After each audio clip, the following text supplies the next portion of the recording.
The Libyan Desert, or the Sand Sea of Kalanchio, is a place where time doesn't just pass, it solidifies. It is a plateau of scorched rock and shifting dunes so remote that even the nomadic Bedouin avoid its heart. For 16 years, it held a secret that the rest of the world had long since written off as a watery grave. On a shimmering afternoon in November 1958, a twin-engine Bristol 170 carrying a team of British oil surveyors from the Darcy Exploration Company was banking over the desolate landscape.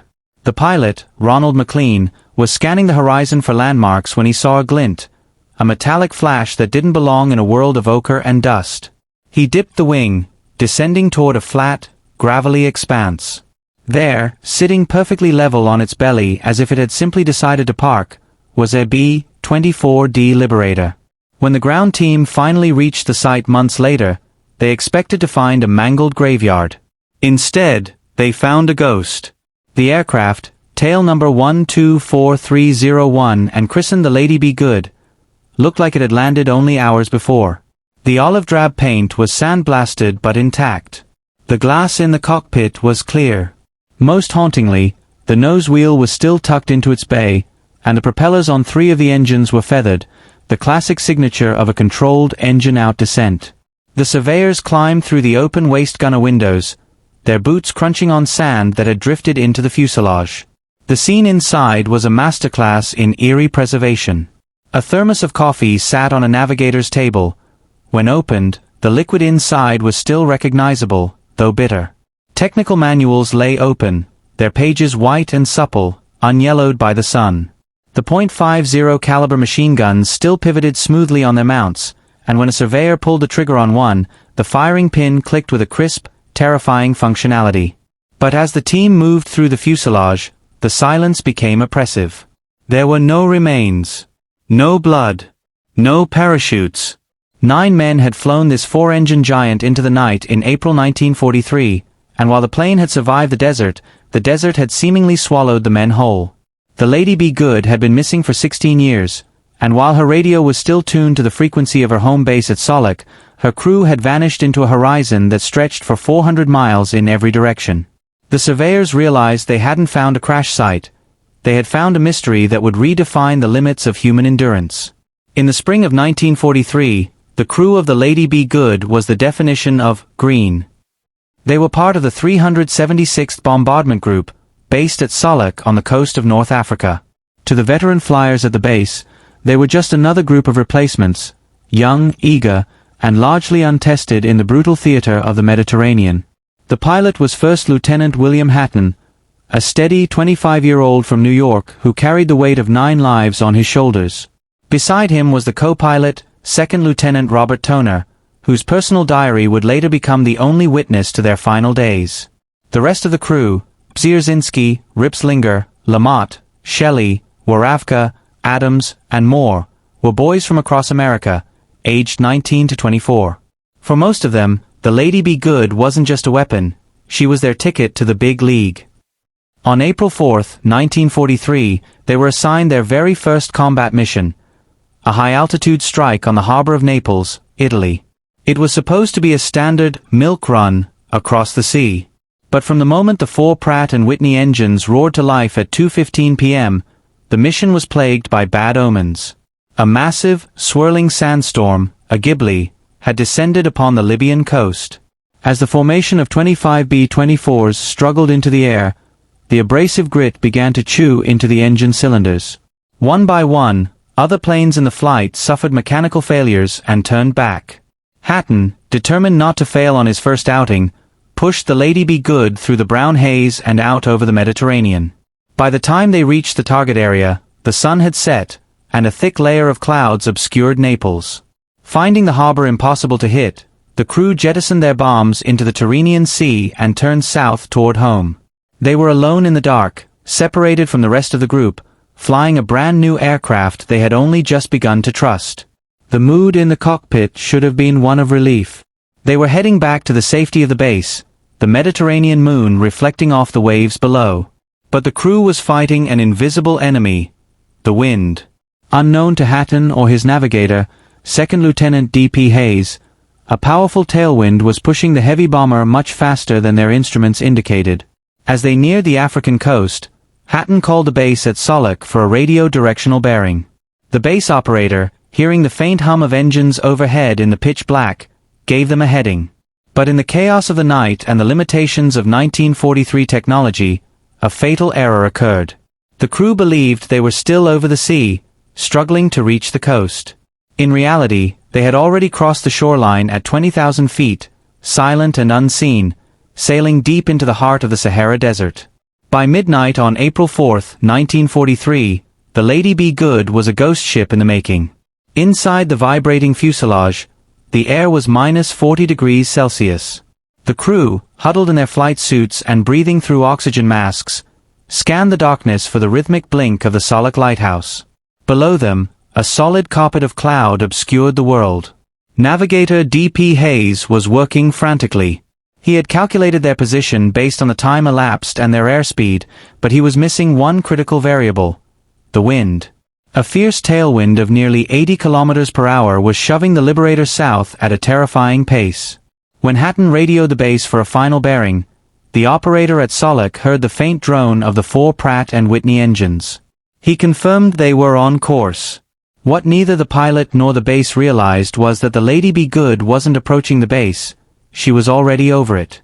The crew flew directly over their airfield at 20,000 feet, hidden by the clouds, and continued south. Every minute they spent looking for the Mediterranean coastline, they were actually penetrating deeper into the Sand Sea of Calancio, one of the most desolate and unexplored regions on Earth.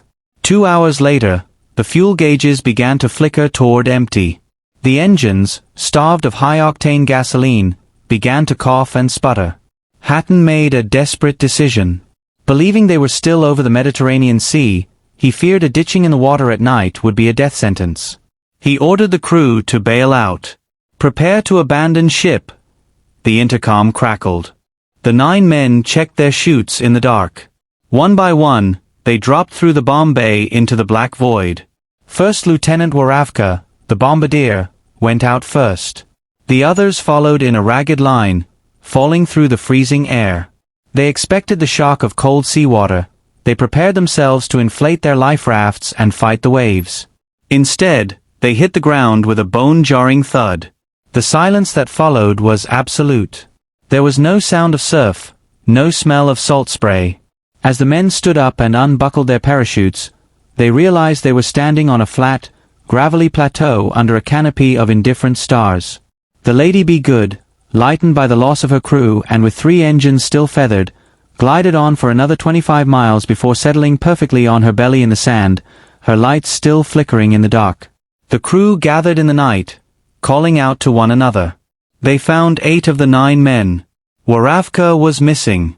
They had 1 canteen of water between them, no food, and no idea that they were 700 kilometers away from the nearest human being. They looked north, thinking the sea was just over the next ridge. They began to walk, unaware they were marching deeper into a furnace. The sun rose on April 5, 1943, not with a gentle dawn, but with a predatory glare. As the light flooded the Calancio Sand Sea, the 8 men, Hatton, Toner, Hayes, Adams, Lamotte, Moore, Shelley, and Ripslinger, stared at a horizon that was terrifyingly flat. There was no blue Mediterranean. There was only an endless, shimmering expanse of orange dunes and black gravel. They were 440 miles, approximate 700 kilometers, south of their base. To put that in perspective, they were deeper into the Sahara than most explorers had ever ventured. They had no maps for this region because, in 1943, this region simply didn't exist on military charts. It was a white space on the map. Their inventory was a death sentence. 1 single canteen of water, roughly 1 quart, shared between 8 men. They had no food. They had no hats. They were dressed in heavy flight suits designed for the minus 40 degrees Celsius stratosphere, now trapped in a surface temperature that rapidly climbed to 115 degrees Fahrenheit 46 degrees Celsius. "We have to walk north," Hatton decided. Based on their flight time, he calculated the coast was perhaps 30 or 40 miles away.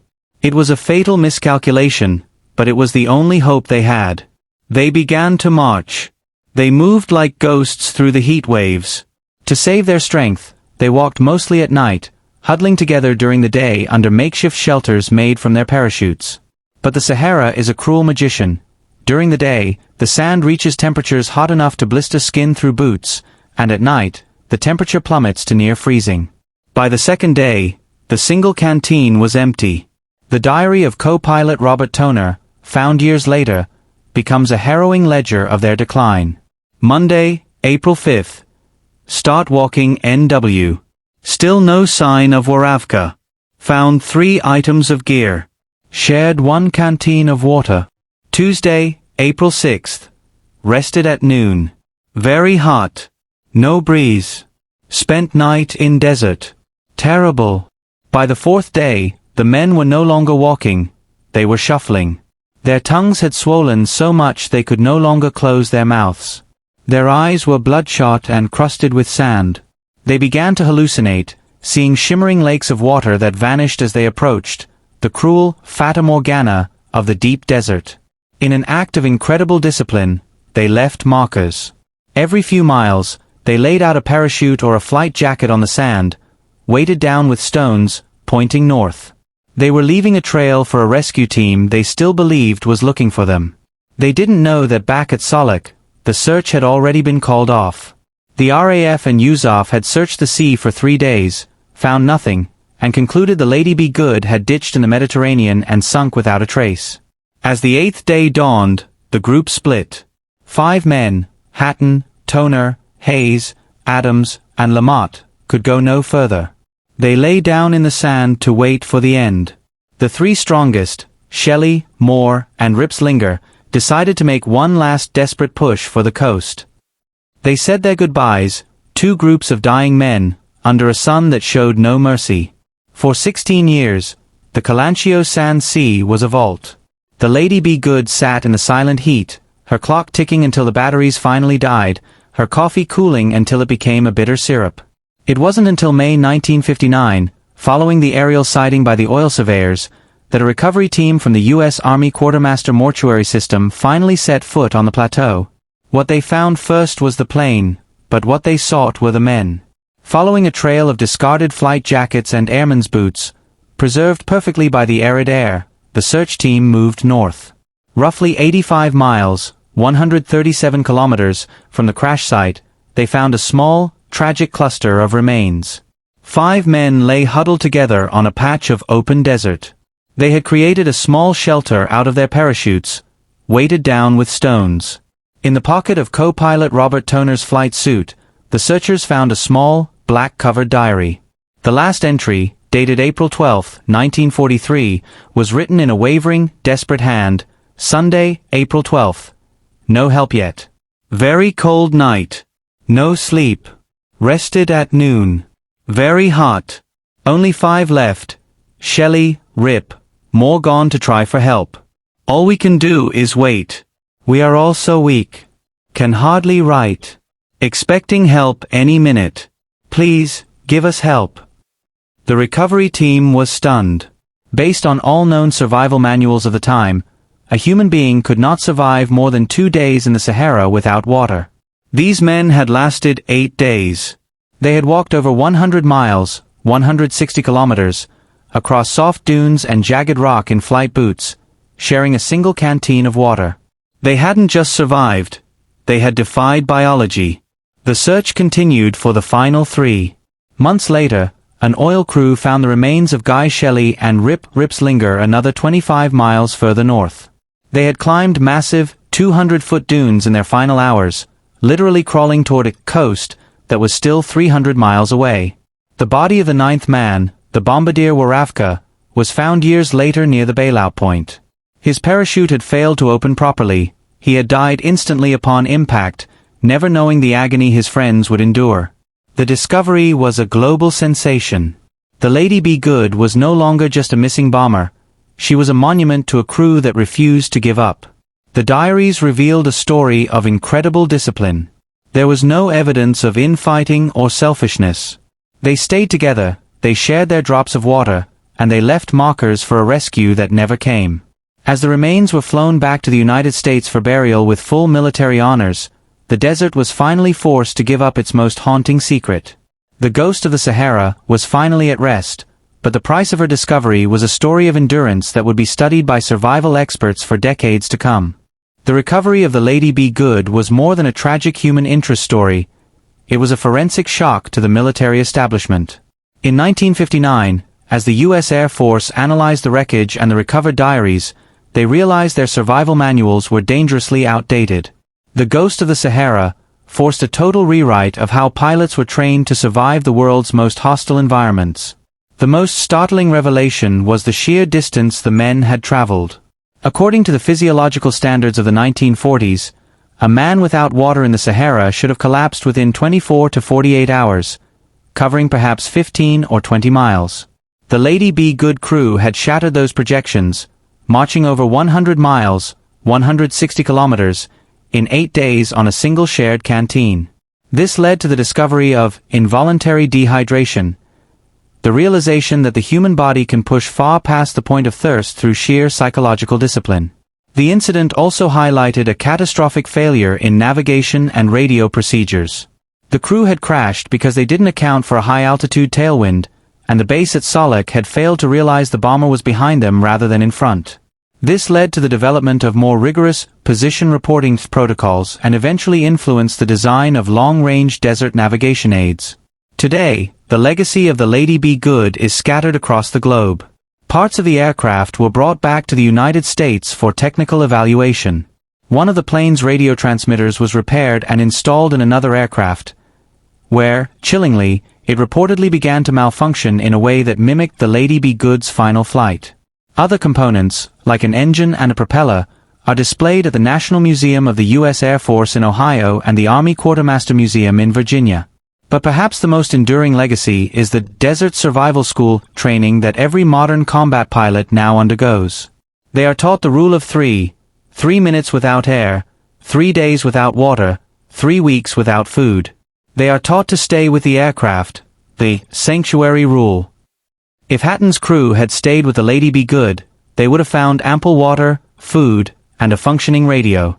Their tragedy became the textbook lesson for every pilot who followed. The plane is your best life raft, even in a sea of sand. The Lady Be Good remains a silent sentinel in the history of aviation. She was a perfect machine that outlived her masters, a ghost that waited 16 years to tell a story of courage that was almost too incredible to believe. The 9 men of the fresh-faced crew never made it home to Pennsylvania or New York, but their names are etched into the very science of survival.